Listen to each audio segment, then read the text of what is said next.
बिस्मिल्लाहिर्रहमानिर्रहीम। सबसे पहले आपको एक दफ़ा फिर यहाँ पार्टी सेक्रेटेरिएट में खुशामदीद कहते हैं। जैसा कि आप जानते हैं कि AJK के अंदर इलेक्शन होने जा रहा है और सियालकोट में भी एक ज़िमनी इलेक्शन हो रहा है, लेकिन ओवरऑल जो पाकिस्तान की जो इंतखाबी तारीख रही है, कभी भी किसी जीतने वाले ने ये तस्लीम नहीं किया कि उस सिस्टम के अंदर जो गैप्स हैं या सिस्टम की जो खराबियां हैं उसका उसने फ़ायदा उठाया, लेकिन हारने वाले ने उनकी निशानदेही करते हुए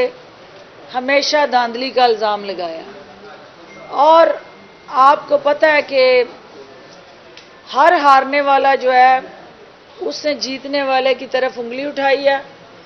और उस जीत को किसी सूरत भी जो रवायात रही हैं पूरी दुनिया की कि हारने वाला सेलिब्रेट करता है और उसको कबूल करता है, हारने वाले और जीतने वाले के दरमियान ये जो अज़ली तनाव है ये अब तक जारी व सारी है।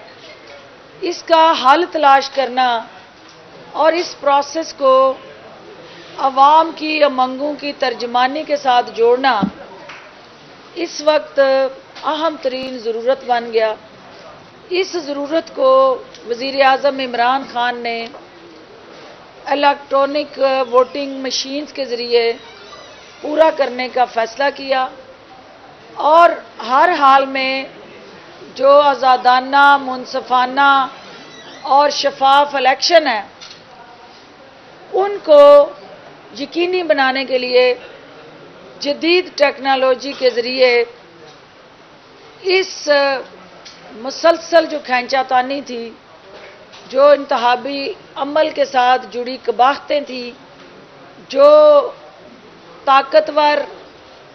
और कमज़ोर कैंडिडेट के दरमियान माइट इज़ राइट का कॉन्सेप्ट था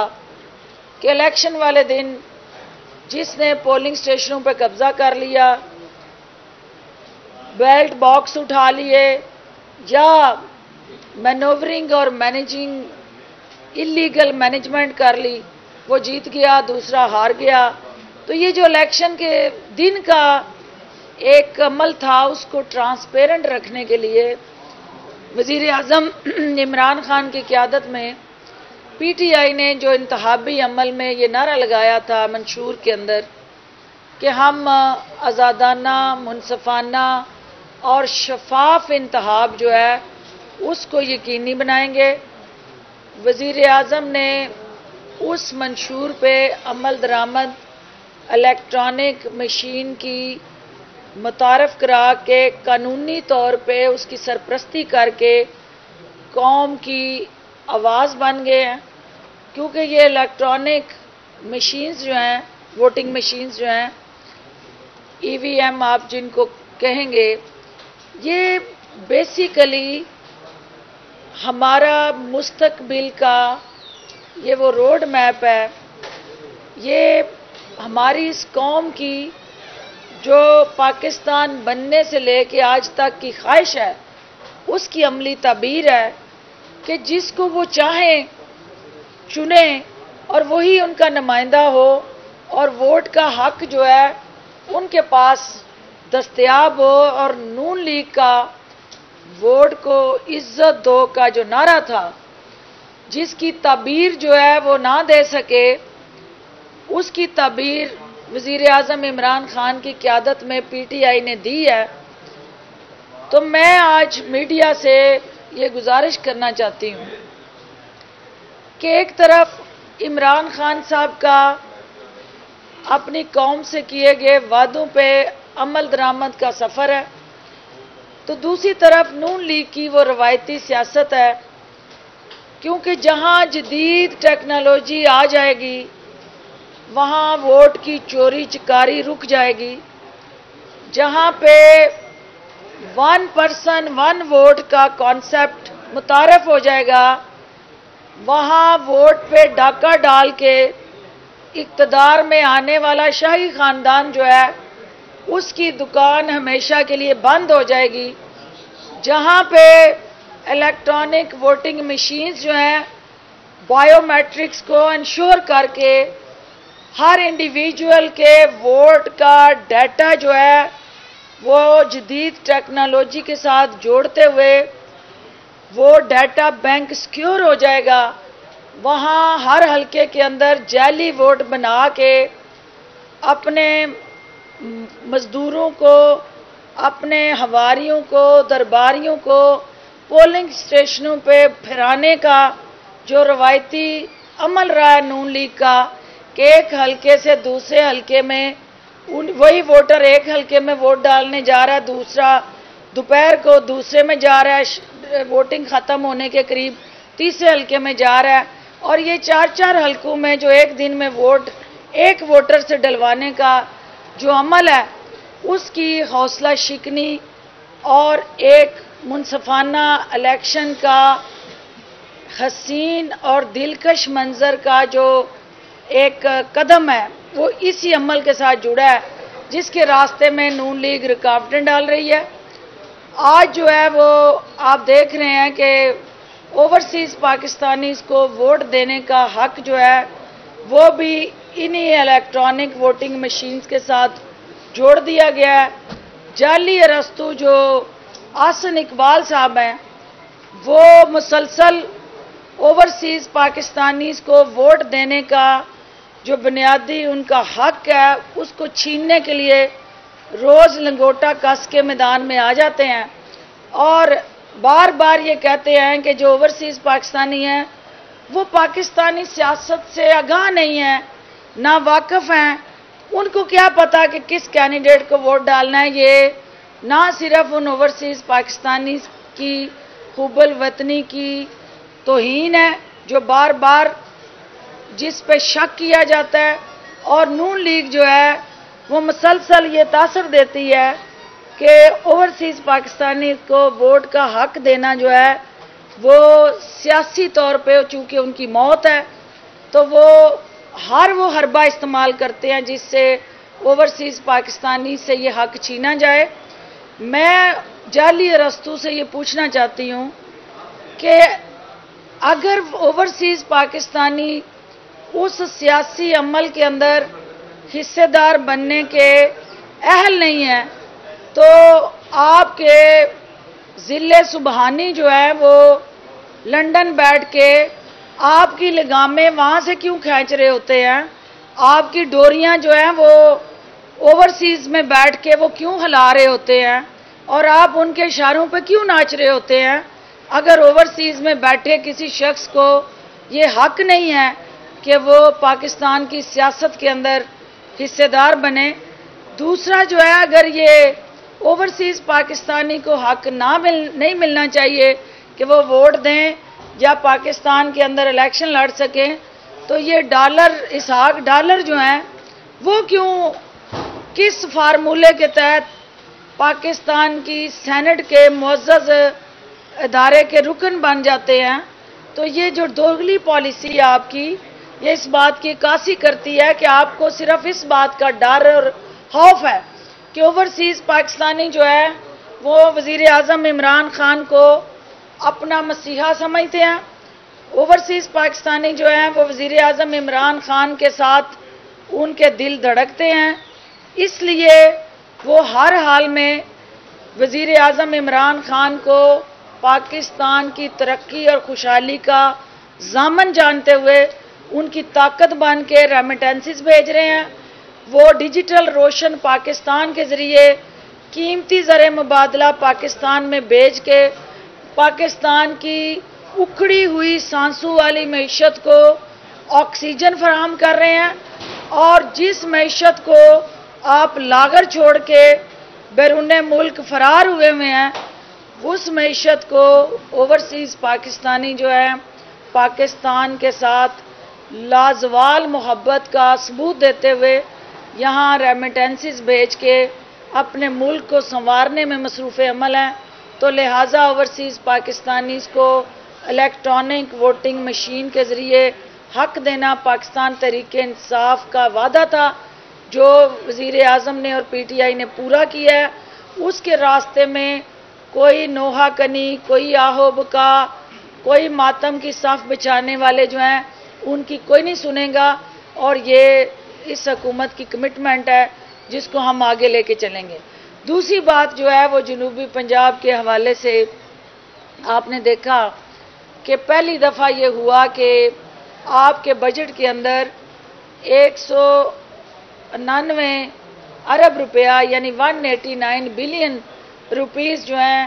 وہ رنگ فینس کر کے علیحدہ اے ڈی پی کی کتاب پرنٹ کر کے پنجاب حکومت نے وزیر اعلیٰ پنجاب عثمان بزدار کی قیادت میں وہ بجٹ جو ہے وہ قوم کے سامنے رکھ دیا ہے، اور اس بجٹ کے اندر جہاں پہ صوبہ ہمارا سرائکی وسیب جو ہے وہ ایک خواب دیکھتا تھا کہ ترقی کا یکساں عمل جو ہے وہ کیسے ان پسماندہ علاقوں تک پہنچے، تو وزیر اعلیٰ پنجاب کی قیادت میں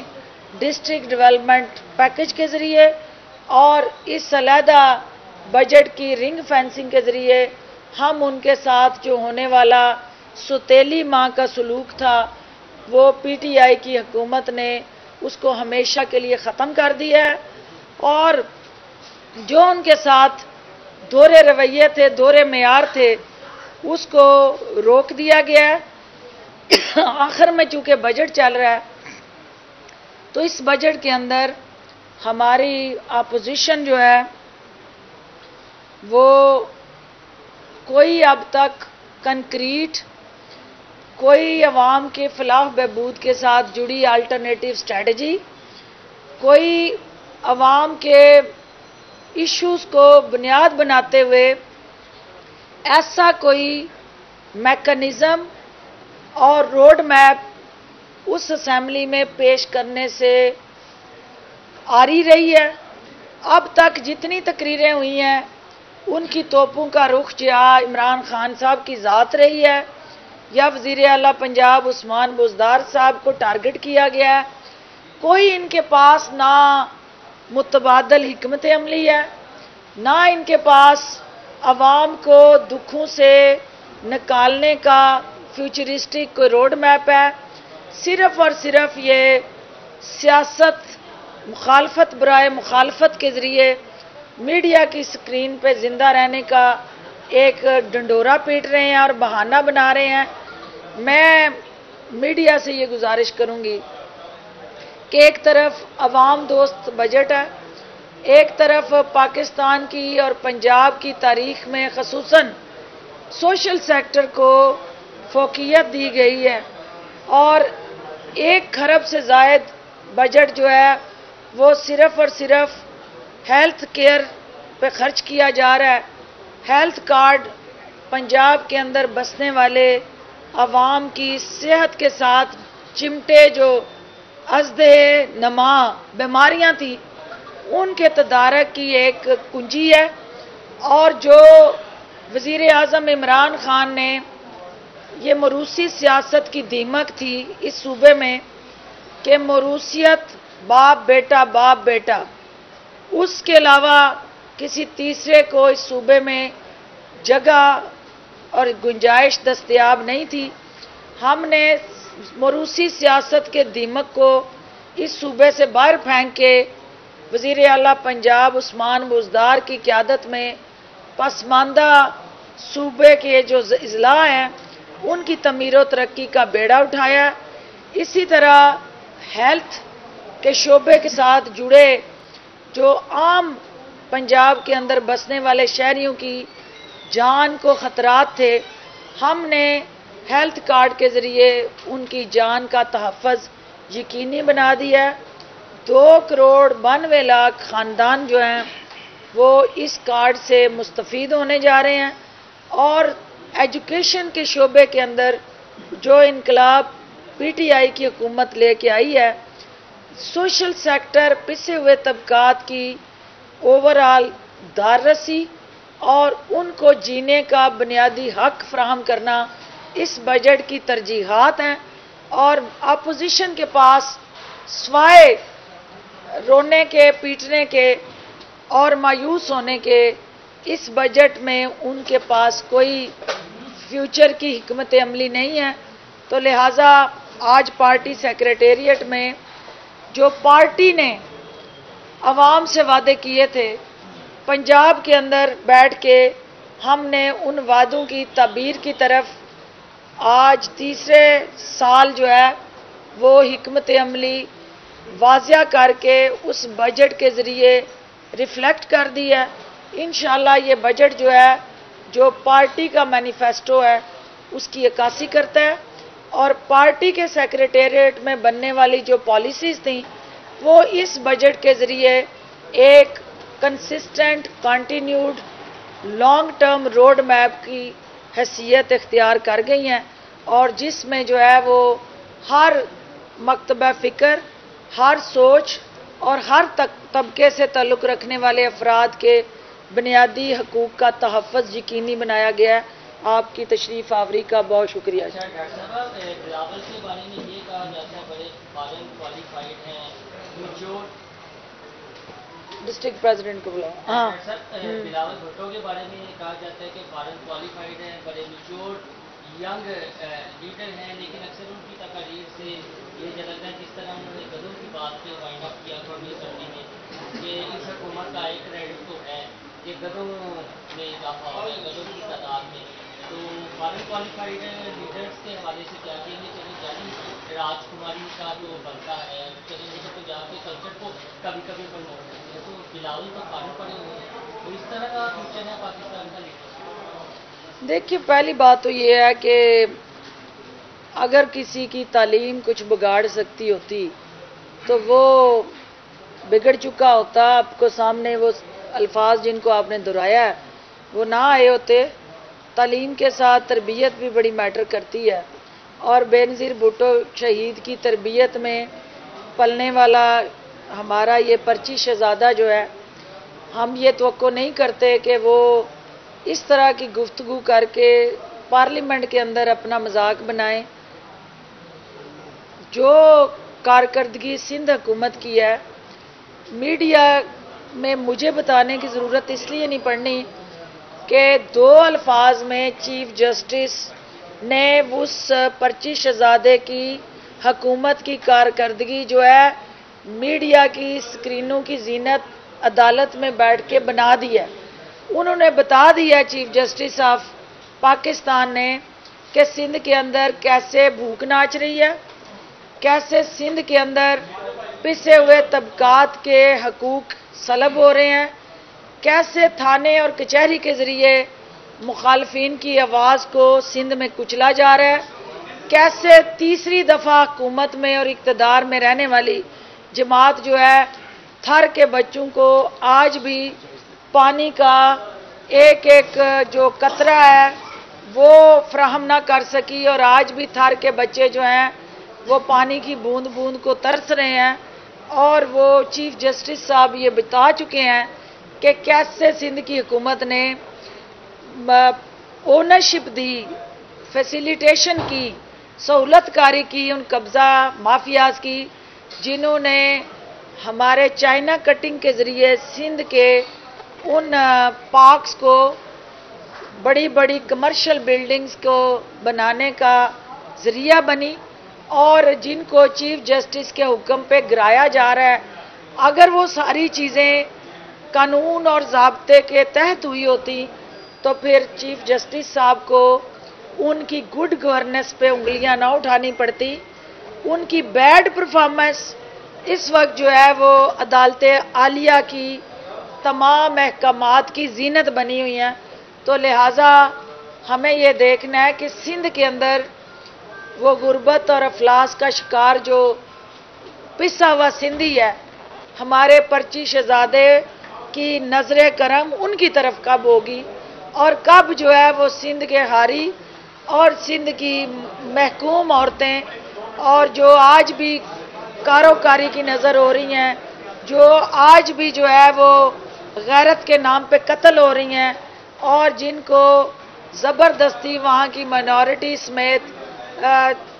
रियासती नहीं हुकूमती तशद्दुद का ज़रिया बनाते हुए مجبور کیا جا رہا ہے. تو یہ ساری داستانیں میں نے نہیں بتائی، یہ داستانیں آپ کی چیف جسٹس آف پاکستان کے عدالتی احکامات میں موجود ہیں. تو ان کو یہ زیب نہیں دیتا کہ وہ اپنی قد سے بڑی باتیں وہاں کھڑے ہو کے کریں. ان کو یہ زیب نہیں دیتا کہ وہ عمران خان کی طرف انگلیاں اٹھائیں جو اس وقت جو ہے وہ پسے ہوئے طبقات کی نمائندگی کرتے ہوئے ان کے دلوں کی دھڑکن بنے ہوئے ہیں. اور جو بجٹ انہوں نے دیا ہے اس بجٹ کے اندر اس درد کا اور اس احساس کا نہ صرف حکمت عملی اور روڈ میپ موجود ہے بلکہ وہ احساس اور درد کی جھلک اس بجٹ میں بیان ہو رہی ہے. الیکشن کمیشن جو ہے وہ بار بار خلاف کر رہا ہے. وہ بھی کہتا ہے کہ جو اصلاحات کی جا رہی ہیں الیکٹرانک ووٹنگ مشین کے حوالے سے اس میں کہا کہ یہ الیکشن کمیشن کو دماغ میں نہیں گیا اور جو تحفظات ہیں وہ دور نہیں کیے. جب الیکشن کمیشن ہی اس کا جو مین مرکز ہے جو جس نے الیکشن کروانے ہیں اگر اس کو ہی اس پہ اعتراضات ہیں تو آپ کیسے سمجھتے ہیں کہ یہ الیکٹرانک ووٹنگ؟ پہلی بات تو یہ ہے کہ کوئی بھی ریگولیٹر جو ہے جس کی جو ذمہ داری ہے، الیکشن کمیشن ایک ریگولیٹر ہوتے ہوئے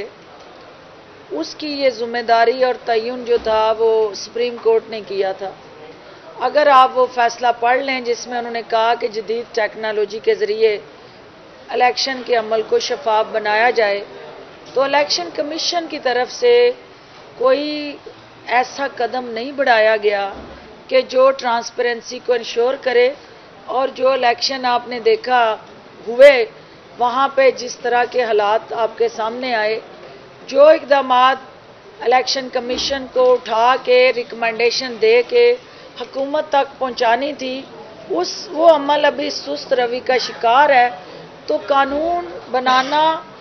آئین کے اندر ترامیم کرنا یہ پارلیمنٹ کا استحقاق ہے اور حکومت کی ذمہ داریوں میں ہے. حکومت وقت اگر ان الیکٹرانک مشینز کے ذریعے ایک ووٹنگ کے عمل کو صاف اور شفاف بنانے کی آئینی اور قانونی ذمہ داری ادا کر رہی ہے تو الیکشن کمیشن کو اس میں حصے دار بننا ہے. اور دنیا کی تمام جو ڈیولپڈ ڈیموکریسیز ہیں آپ کے ساتھ ہمسایہ ممالک کے اندر بھی الیکشن کمیشن جو ہے اس کے کردار کو بھی آپ نے دیکھنا ہے. اور ہم چاہتے ہیں کہ الیکشن کمیشن بااختیار ہو، وہ فلی امپاورڈ ہو اور آئین اور قانون کے تحت جو اس کو اختیارات دستیاب ہیں اس پہ عمل درآمد کو یقینی بنائے. تو حکومت اور الیکشن کمیشن کو مل کے جدید ٹیکنالوجی کی بنیاد پہ اس قانون سازی کو یقینی بنانا ہے. حکومت ان ریفارمز کی طرف جا رہی ہے. الیکشن کمیشن کو جب وہ تمام قانون سازی کا پروسیس مکمل ہو کے جو اینڈ میں جس نے امپلیمنٹ کرنا ہے اس سارے پروسیس کو وہ الیکشن کمیشن ہے. اور میں اس بات سے ایگری کرتی ہوں کہ الیکشن کمیشن کو اس پروسیس میں حصے دار ہونا چاہیے اور اس پروسیس کو ایز اے امپلیمنٹنگ پارٹنر انہیں اپنی ذمہ داریاں آسان طریقے سے ادا کرنے کے لیے خود سے بھی انیشیٹو لینے چاہیے اور فیسیلیٹیشن کرنی چاہیے حکومت کی بھی ایز اے ریگولیٹر کہ دنیا کے باقی ممالک میں بائیو میٹرک کے ذریعے جدید ترین ٹیکنالوجی کے ذریعے کیسے الیکشن چوری ہونے سے بچایا جا سکتا ہے. اگر الیکشن کمیشن کے پاس ایسی کوئی بہتر تجویز ہے تو وہ حکومت کے سامنے لائے تاکہ الیکشن اور ووٹ دونوں جو ہے اس پہ عوام کا اعتماد جو ہے اس کو بڑھایا جائے. جی آپ کہا تھا کہ بجٹ جو ہے وہ پیش کیا گیا تو کہا تھا کہ سپلیمنٹری بجٹ نہیں دیا جائے گا اور کفایت بنائی جائے گی. لیکن ابھی لاسٹ بجٹ میں دیکھا گیا کہ بہت سے ایسے ممبر تھے جنہوں نے اپنے الاٹ شدہ بجٹ سے 5 گنا زیادہ بجٹ استعمال کیا. جیسے کہ محکمہ داخلہ کی اگر بات کریں تو ان کا 45 کروڑ سم تھنگ بجٹ تھا جبکہ 2 ارب سے زائد استعمال ہوا. اسی طرح سے پولیس ڈپارٹمنٹ اور دیگر ڈپارٹمنٹ سے بھی ایکسٹرا بہت زیادہ بجٹ لیا. تو اس پہ کیا کہیں گے؟ یہ کون سی کفایت؟ دیکھیے پہلی بات تو یہ ہے کہ کفایت شواری لیڈرشپ سے شروع ہوتی ہے اور وزیر اعلیٰ پنجاب کے دفتر سے اس کفایت شواری مہم کا آغاز ہوا. میں نے وہ ڈیٹا بھی آپ کو دیا کہ کس طرح سے شاہی خاندان کے دور میں اخراجات کیا تھے اور वज़ीर आला उस्मान बुज़दार के दौर में किस तरह से 55 से 60% उस मद में हमने कफ़ायशवारी की, बचत की। जो बात आप कह रही हैं, पुलिस जो होती है, जो आपकी डिफेंस या उसके साथ जुड़े दीगर इदारे होते हैं और जो इनिशिएटिव पब्लिक के एमरजेंसी में लिए जाते हैं, आप इस वक्त हालत जंग में हैं कोरोना के ख़िलाफ़, और कोरोना के ख़िलाफ़ जब आप जंग लड़ रहे हैं तो ये एमरजेंसी मेजर्स जहाँ पे रिक्वायर्ड होते हैं वहाँ आपको बजटरी प्लान्ड टारगेट से निकल के अगर कहीं खर्चा करना होता है तो वो सप्लीमेंट्री ग्रांट में रिफ्लेक्ट होता है। कोई ऐसा खर्चा नहीं हुआ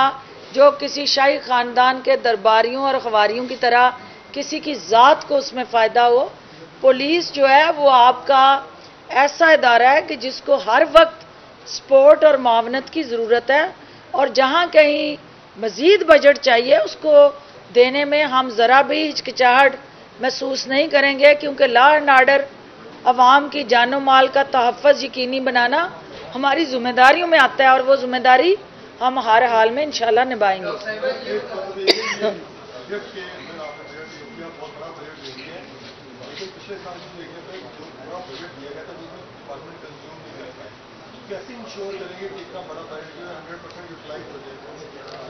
देखिए, ये बड़ा इम्पॉर्टेंट और अहम तरीन सवाल है कि यूटिलाइजेशन ऑफ बजट कैसी होगी, और पिछले साल की बजट की जो हमारी तरजीहात थी उसमें बजट 100% यूटिलाइज नहीं हुआ। ये वो चीज़ है जिसको पार्लिमानी पार्टी में डिस्कस किया गया, जिसको वज़ीर आज़म की क़यादत में डिबेट किया गया, और अल्टीमेटली इसका ये हल तलाश किया गया कि जो ही ये बजट जो है वो अप्रूव हो जाएगा,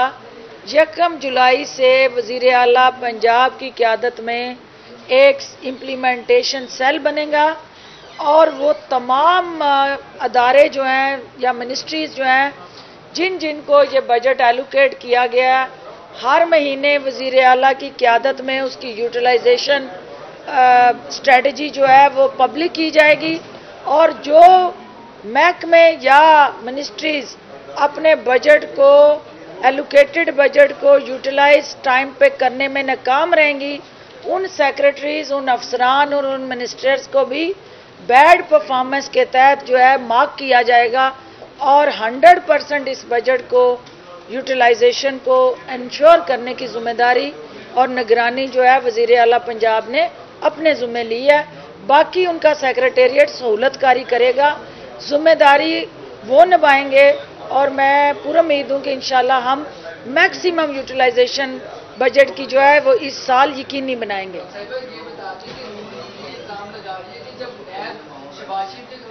साबित नहीं कर सकी तो एफआईए को जो है हुकूमत इस्तेमाल कर रही है और इंतकामी जो है सियासत कर रही है, और शहबाज शरीफ को पेशी के लिए इसलिए बुलाया, क्या कहेंगे? देखिए, शहबाज शरीफ हो या कोई भी शरीफ नमा फर्द हो, वो आइन और कानून की उस छड़ी से मुबर्रा नहीं है। किसी ने कोई गलत नहीं किया, कोई स्याहकारी नहीं की, कोई कौमी ख़जाने को चूना नहीं लगाया, तो उन्हें हिचकिचाहट और इस वावेले की ज़रूरत क्यों पड़ती है? उन्हें तो फ़ख्र से सीना तान के, जैसे वो माइक ठोका करते हैं उसी तरह सीना ठोक ठोक के जाना चाहिए। क्या है जी, मैं आ रहा हूँ, बताएं मैंने क्या गलत किया है। तो जब आप छुपते हैं, आप चोरी करते हैं और ऊपर से सीना जोरी करते हैं, तो फिर आप ये साबित करते हैं कि दाल में कुछ काला है। एफआईए हो, नैब हो या कोई भी अदालत हो या इदारा हो, कोई भी बुलाए तो आपको जाना चाहिए, क्योंकि जो भी हुक्मरान रहा है या रहता है उसको अवाम के सामने जवाबदेह होना पड़ता है, कानून के सामने जवाबदेह होना पड़ता है। तो उसमें वावेले की बजाय, चीखों पुकार की बजाय उस नोटिस को रिस्पॉन्ड करें, ना कि आप हाथ में ला के ये कहें कि नोटिस मिलया कख ना हिलया। वो नोटिस जब मिलता है तो कख हिलता है, तो कख को हिलना है, क्योंकि नोटिस कानून के दायरा कार में दिया जाता है। तो कनीज़ें जो हैं वो शहबाज शरीफ की कानूनी जो जंग है वो लड़ा करें। ये गैर कानूनी जंग में वो हिस्सेदार बन के अपना भी मुंह काला कर रही होती हैं, जिसका कोई फायदा नहीं है। बहुत शुक्रिया। शहबाज शरीफ ने कहा कि वो किसी अपना पाकिस्तान के लिए किसी के भी पाँव पकड़ सकते हैं। तो बिस्मिल्लाह करें, पहले अपने भाई के पाँव पकड़ें और उन्हें कहें कि पाकिस्तान आए। वो पाँव पकड़ने का आगाज सबसे पहले अपने खानदान से करें, जिनके वो ग्रंटर हैं, और उनके पाँव पकड़ें कि आपने यहाँ कौम से वादा किया था, स्टाम्प पेपर पे कानून से वादा किया था, अदालत से वादा किया था, तो अब कम अज कम बाकियों के लिए नहीं तो मेरे लिए ही आ जाएं, क्योंकि मैंने आपकी गारंटी दी है। तो पाँव पकड़ने का आगाज शाही खानदान से जिले सुबहानी अव्वल से करें तो मसला हल हो जाएगा। कोई कमेंट नहीं है इस पे। अल्लाह हाफ़िज़।